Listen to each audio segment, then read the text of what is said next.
Bonjour à toutes et à tous, bonjour à vous madame qui vous sentez seule chaque jour à votre domicile, bonjour à vous monsieur qui encore cette semaine ou ce mois-ci ne verrez personne.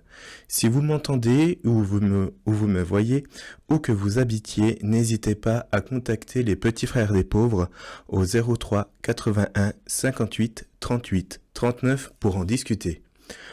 Aujourd'hui, je vais vous parler des conséquences de l'isolement social de nos aînés.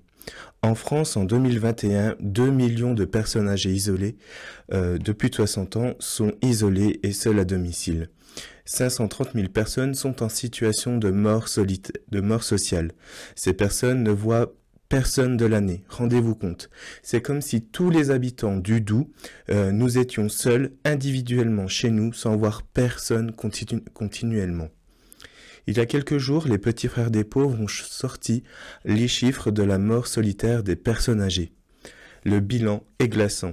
Encore aujourd'hui, des personnes âgées sont retrouvées mortes chez elles des semaines, des mois, voire des années après leur décès. En 2024, la presse relate plus de 30 personnes âgées mortes seules chez elles sans que personne ne s'en rende compte, avant plusieurs semaines, plusieurs mois, voire 10 années. C'est la conséquence la plus extrême de l'isolement social croissant des personnes âgées, tout particulièrement de celles en situation de mort sociale, sans lien avec la famille, les amis, le voisinage ou le tissu associatif.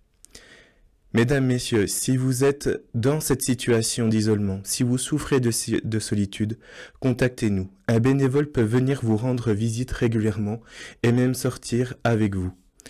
Combien de ces drames de la solitude n'ont pas encore été détectés, médiatisés ni relayés? Luttons tous ensemble contre l'isolement social de nos aînés, tissons des liens de proximité et de fraternité. À l'heure où notre société prône une culture du bienveillir, nous devons aux personnes âgées leur éviter l'ultime affront d'une mort seule, ignorée de tous, sans que personne ne s'inquiète ou ne s'alarme. Les petits frères des pauvres appellent les pouvoirs publics, aux échelles nationales comme territoriales, à mener une politique préventive beaucoup plus ambitieuse de lutte contre l'isolement grandissant de nos aînés. Il est urgent de mettre en place des solutions pour prévenir ces morts indignes, solitaires et invisibles. Comme nous le rappelons dans notre vidéo sur les réseaux sociaux, chacun de nous peut participer à la détection d'un isolement prolongé d'une personne âgée. Chaque année, des dizaines de personnes âgées sont retrouvées mortes chez elles des mois plus tard. Pourtant, une lumière allumée depuis plusieurs jours, un jardin laissé à l'abandon, une boîte aux lettres qui déborde, peuvent nous alerter. Reconnaître les signes, c'est déjà agir contre la mort solitaire. Informez-vous sur petitsfrèresdespauvres.fr. Notre association propose plusieurs choses pour lutter contre ce fléau. Par exemple, mettre en place des statistiques officielles pour mesurer cette problématique de la mort solitaire, quel que soit l'âge. Mener des expérimentations avec les établissements bancaires, la poste, les distributeurs d'énergie pour détecter les anomalies, par exemple le manque de mouvement sur le compte bancaire, une consommation d'énergie qui n'est plus présente ou encore des boîtes aux lettres qui débordent.